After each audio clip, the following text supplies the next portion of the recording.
nadváhou žije futbalom. Tak ja spomínam rád na všetky obdobia, kde som pôsobil, či to bolo v Dubnici, na Mijave, alebo aj v Trenčine, alebo aj naposledy na Lednických Rovniach.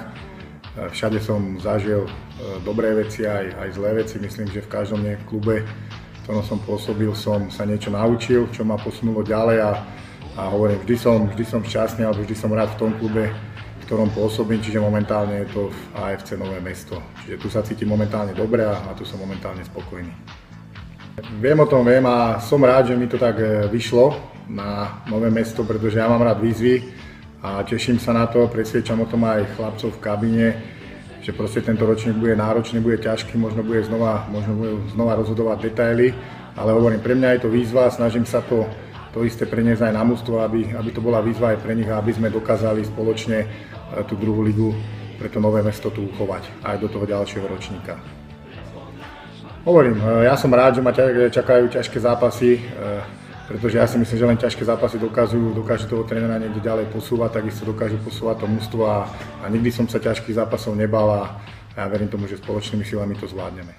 Tak mám nejakú predstavu, alebo máme spoločne s mojimi ľuďmi, s ktorými spolupracujem v realizačnom týme, máme nejakú predstavu.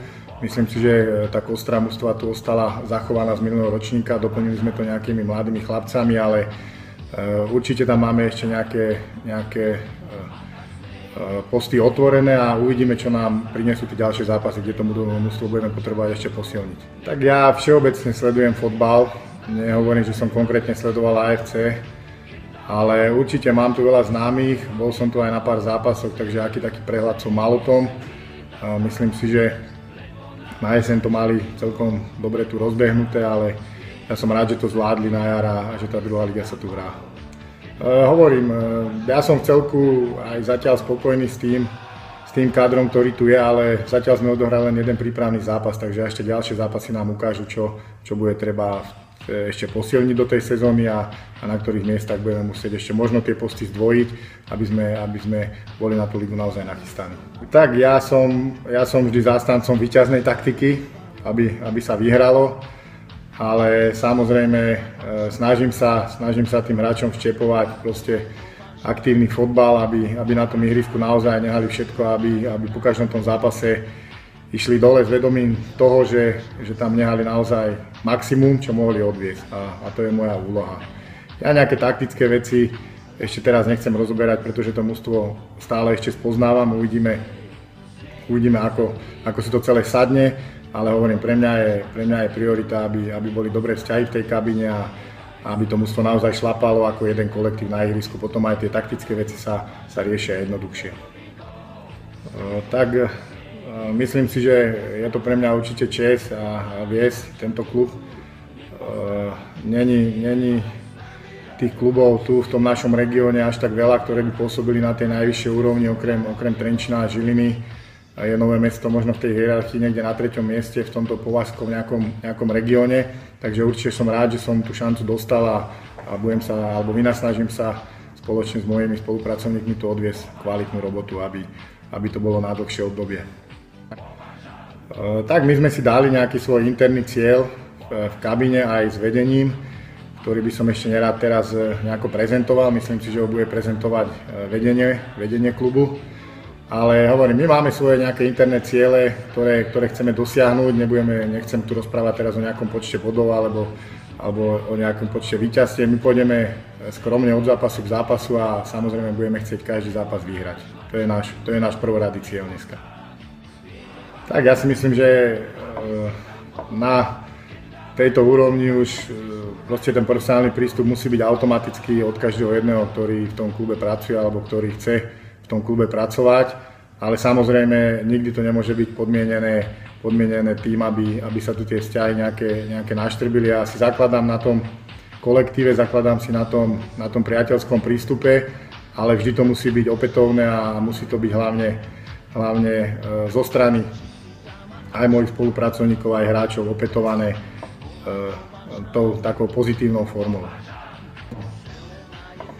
Tak ja sa s Palim poznám už tuším nejakých 15 rokov. Veľa vecí sme spolu zažili, veľa vecí sme spolu už toho preskákali a Myslím si, že na budúci týždeň máme taký team building celého mužstva, takže uvidíme, čo Pali hodí do placu a potom sa rozhodnem. Tak my sme taká futbalová rodina, aj dcéra, aj synátor hrávajú vlastne futbal od malička, takže manželka to má s nami trošku také ťažšie niekedy, hlavne keď sú nejaké európske zápasy alebo Liga majstrov, ale zatiaľ sme sa vždy spoločne dohodli a podporuje nás v tom všetkých troch tej futbalovej nejakej kariére a dúfam, že v tom bude pokračovať naďalej a že jej to vydrží. Tak bol to prvý zápas prípravy. Nevedel som ešte, čo od chlapcov môžem očakávať, ale myslím si, že po tých nejakých 10 dňoch, keď sme spolupracovali a keď sme si určité veci v tréningovom procese vysvetľovali, čo budeme chcieť, ako budeme chcieť, na čo sa zameriame, tak myslím si, že tie veci v tom zápase v celku v určitých fázach tej hry fungovali. No, samozrejme, bolo tam ešte aj dosť nedostatkov, ktoré potrebujeme odstraňovať, ale myslím si, že to mužstvo ukázalo celkom správny smer v tom zápase, aj keď samozrejme sme ten zápas prehrali, ale boli tam veci, ktoré hovorím, dajú sa preniesť aj do tých majstrovských zápasov, ale stále tam ešte bolo aj dosť veľa tých nedostatkov, ktoré potrebujeme v tom tréningovom procese odstráňovať a budeme na tom najbližšie týždne pracovať, aby sme naozaj do tej ligy boli prichystaní. Ja si myslím, že dostali tam viacerí hráči šancu, niektorí, ktorí sú tu na skúškach, viacerí mladí hráči, ktorí ma niektorí milo prekvapili, ale hovorím, to mužstvo sa ešte len formuje, bol to prvý zápas prípravný, takže uvidíme, čo nám tie ďalšie zápasy prinesú. A čo sa týka toho zápasu ďalšieho, ktorý je z AS Trenčín teraz v sobotu, tak znova bude to ešte v takej fáze prípravy, bude to v takej fáze skúšania. Nebudeme hľadiť na to, s akým superom hráme, že to je majster ligy, ale budeme si znova chcieť vyskúšať nejaké svoje veci do toho nášho systému, do tej našej nejakej hernej stránky a ja som hlavne rád, že máme možnosť konfrontácie s takýmito dvoma kvalitnými slovenskými ligovými klubmi. Tak ja viem, že dneska sú fanúšikovia na Slovensku nároční, možno niekedy aj zbytočne kritickí, ale určite by som ich chcel odkázať, že budeme radi, keď nás prídu povzbudiť na každý jeden zápas, či už to bude doma, alebo to bude vonku. My sa samozrejme vynasnažíme spraviť maximum preto, aby boli spokojní, aby sme tých ľudí prilákali na štadión čo najviac. Určite budeme sa snažiť iniciovať nejaké stretnutia s tými fanúšikmi, možno aj s nejakým fanklubom a určite chceme tu v najbližšej dobe rozbehnúť nejakú užšiu spoluprácu s týmito ľuďmi, ktorí na futbal chodia a hlavne chceme tých ľudí prilákať, aby na ten futbal sa naozaj naučili chodiť a aby tie tribúny boli plné.